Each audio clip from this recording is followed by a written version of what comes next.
Hi, it's Siobhan at Bow Books. Welcome to my channel, or welcome back if you've been here before.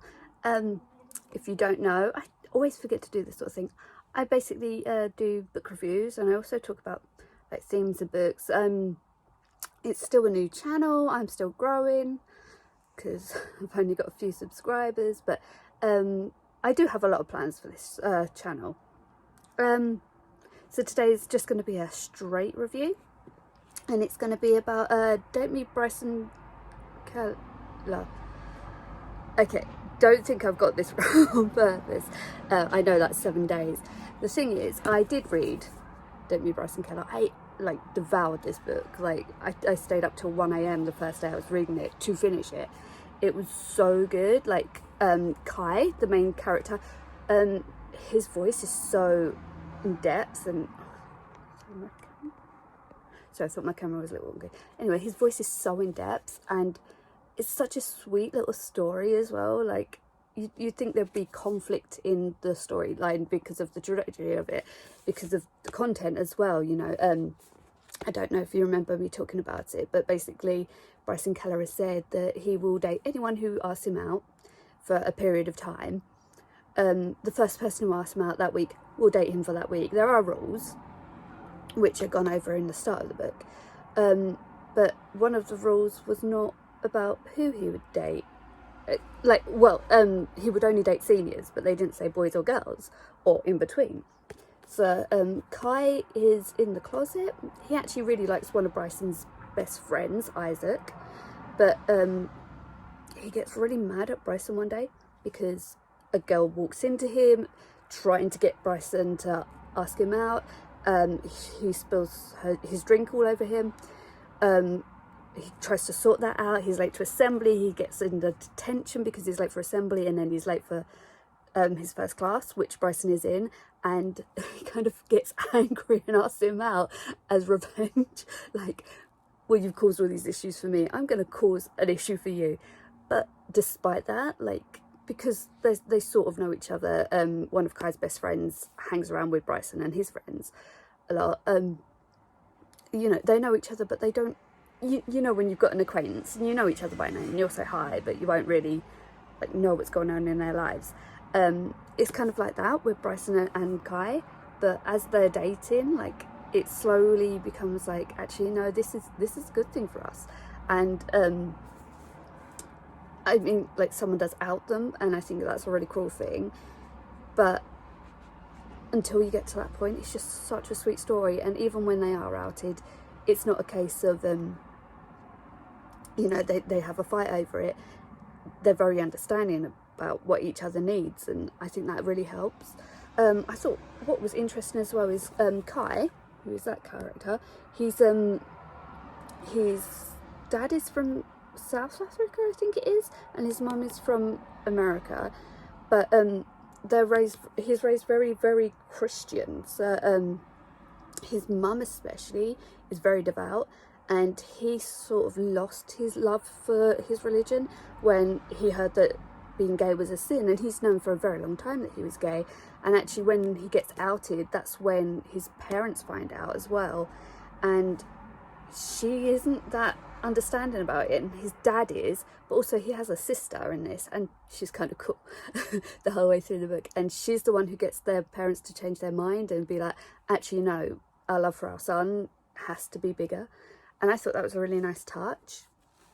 But despite the fact that I absolutely love this and I will kill for Kai and Bryson, I left my review on Goodreads, as I usually do, and then what I also do as well, I always look at the 1-star reviews, because I think that sometimes 1-star reviews on any books, while they're very critical, they tend to do more analysis, and I like that. Sometimes I try and figure something out in a book that I don't really understand, or it didn't grip me. So I did that, and one of the first things I saw was, this book is plagiarized, this book is plagiarized, and I try and do my research before I jump on a bandwagon. So I thought there's only one way to do the research, and that's to read the manga that it's supposed to have been ripped off from. So thank you 1-star reviews for bringing me a new manga, because I do love my manga, and I especially love my yaoi, and that's basically what this is. Safe for work yaoi. So I read it. I'm gonna get the names wrong. I think it's a Suryo. I'm really bad with pronunciations. Please forgive me and correct me if you know how it should be. And also Sakuro Shino. I think that's it. So the basic premise is the same, in that they date for a week, and one of the characters only dates for a week, and at the end of the week they have to decide. But I think that's kind of where the similarities end, is that it's two boys who, one of them has taken advantage of the other one doing this one date thing. But for Suryo, I think it is, it's not like he intentionally does it for a week. He sees how he feels about someone, and after a week, if he's not got the spark, it's like, this was a bit fun, but it's not doing it for me. I think it was Suryo because sometimes, like, I don't know if you can see how similar their hairstyles are and the hair colouring is, and it's the same on the back cover as well, because manga is always read from back to front. But I got really confused sometimes who was talking, especially when, like, in this image, is that Suryo being lit up more or Sakura being, like, in shade? Like, so that really threw me, and I spent a lot of the book just wondering, like, who was saying what, and sometimes it felt like interchangeable. So I mean, it's still a good story, and I think it's the first time that Venio Tachibana and Rito Takare have collaborated together, and I think it's one of Venio's first novels as well, and manga's like serialized. So this took 3 years for them to create, because of the way the lettering has to be done and the artwork and stuff like that. But I wasn't as gripped by the characters either, and I think that this one left a lot unsaid. So yeah, I do prefer Bryson Keller.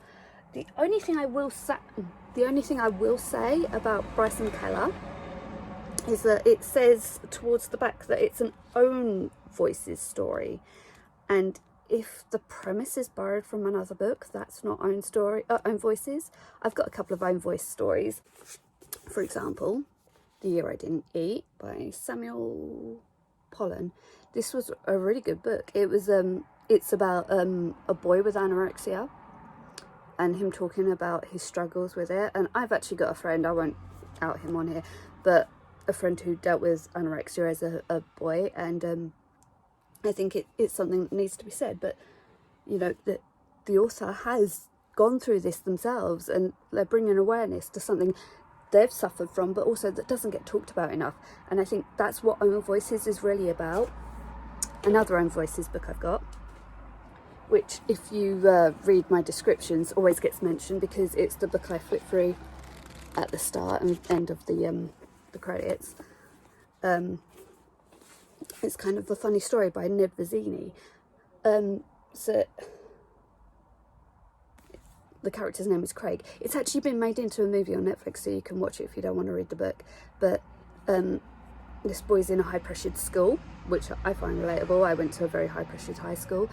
And he feels suicidal one day, and he's about to hurt himself when he decides not to. He decides to take a more proactive decision, and he gets himself checked into a hospital, and a lot of the time he is spent talking to the other patients, and he's talking about how, you know, like the idea of people in mental health facilities is very different from the reality. There's actually a mental health hospital not far from me, so yeah, I kind of, well, I don't have experience of it, but I kind of have an awareness of it.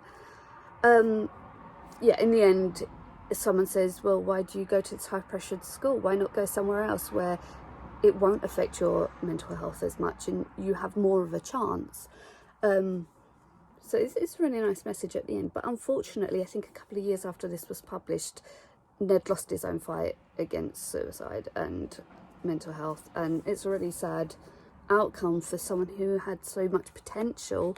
But potential doesn't matter to mental health, does it? So, like I said, like, I've got own voices stories. Reading Date Me Bryson Keller, where the story is not his own, that I found off-putting when I read those 1-star reviews, and I was like, well, hang on a second there.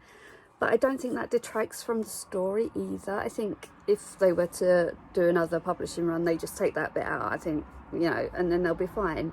The only other thing I've got to say about that is, I think when people brought up that Date Me Bryson Keller was based on 7 Days, the author said some really weird things, like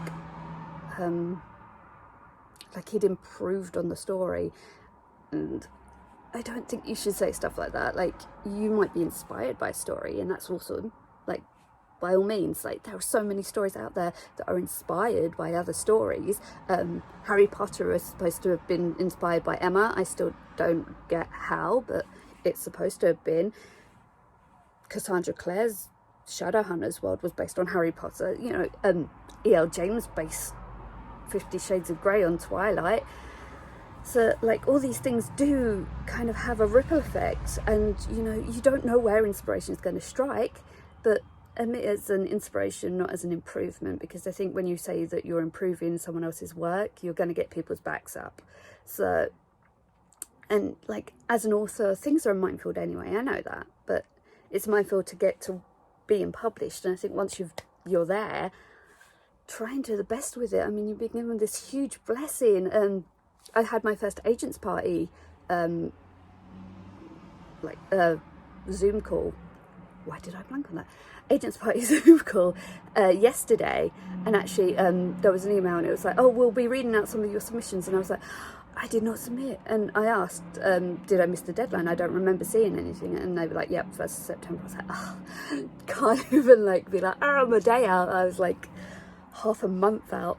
But it was interesting, and actually, like, when the agent started talking about some of the submissions they had, I was kind of like, I'm glad I haven't put this up, because as honest as they were, and as pertinent as some of the stuff they were saying was, like, I think you get so attached to your own work, it gets brutal.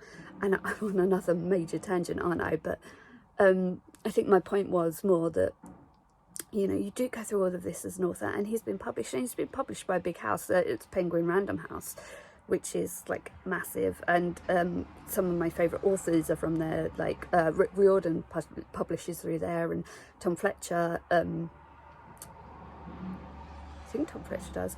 Carrie, I definitely know does.